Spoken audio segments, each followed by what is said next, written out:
una vegada un home pobre, que com els ocellets mai sabria què menjaríem aquell dia.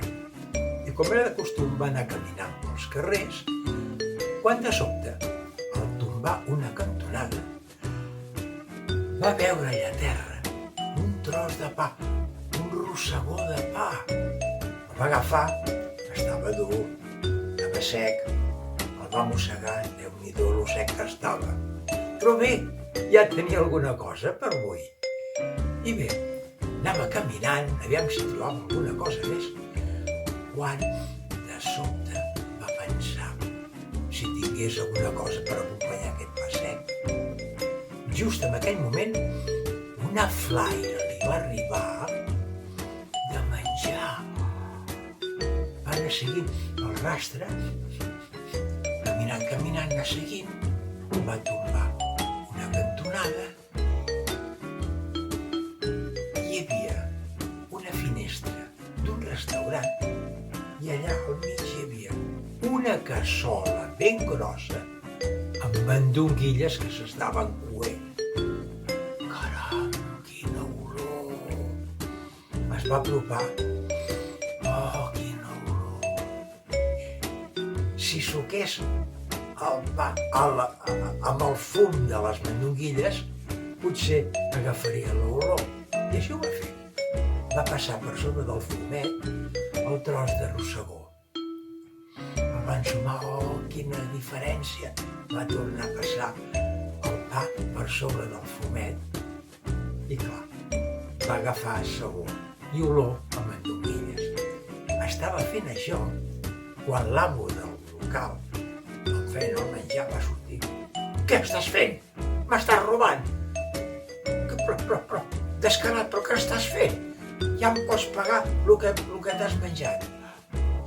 L'home pobre va dir, però si no m'he menjat res, només he agafat una mica l'olor. Sí, però l'olor l'he fet jo, la meva dona ha estat cuinant tot el matí per fer aquestes mandonguilles. M'has de pagar alguna cosa per l'olor de les mandonguilles. Però home, com vols que et pagui per una cosa que no es pot menjar? És meva l'olor i m'has estat robant. I així hi havia una miqueta de gresca que la gent es va ajuntar pel voltant d'ells. I ells anar discutint que m'has robat, que no, que jo no he fet res, que sí, que m'has robat perquè això és meu. I amb això que va posar un guàrdia municipal. Eps, senyors, què passa aquí? I l'amo del restaurant, aquest home que m'ha estat robant les mandonguilles. Senyor guàrdia, no és veritat. Jo l'únic que he fet és sucar amb l'olor de les mandonguilles.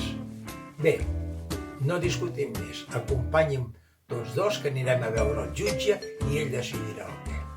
I sí, van anar. Van presentar a casa del jutge i el jutge va preguntar, aviam, expliqueu-me, què és el que ha passat aquí? L'acusador, que era l'amo de les mandonguilles, va dir, aquest home m'ha robat les mandonguilles.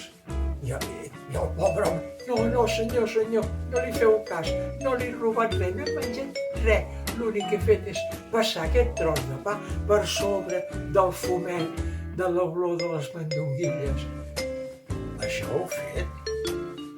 Això és veritat que ho he fet? Sí, jo he vist com feia així amb el pa a sobre de les meves mandonguilles. Molt bé. No us preocupeu que cobrareu. Molt bé, va pensar l'amo del restaurant. Doneu-me unes monedes. I l'amo del restaurant li va donar unes monedes. I diu, acosteu-se. I l'amo del restaurant es va acostar. I el jutge va agafar les monedes. Heu sentit bé? Ho sentiu, oi?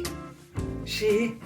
Doncs, el soroll d'aquestes monedes és el pagament per l'olor de les mandonguilles. D'acord?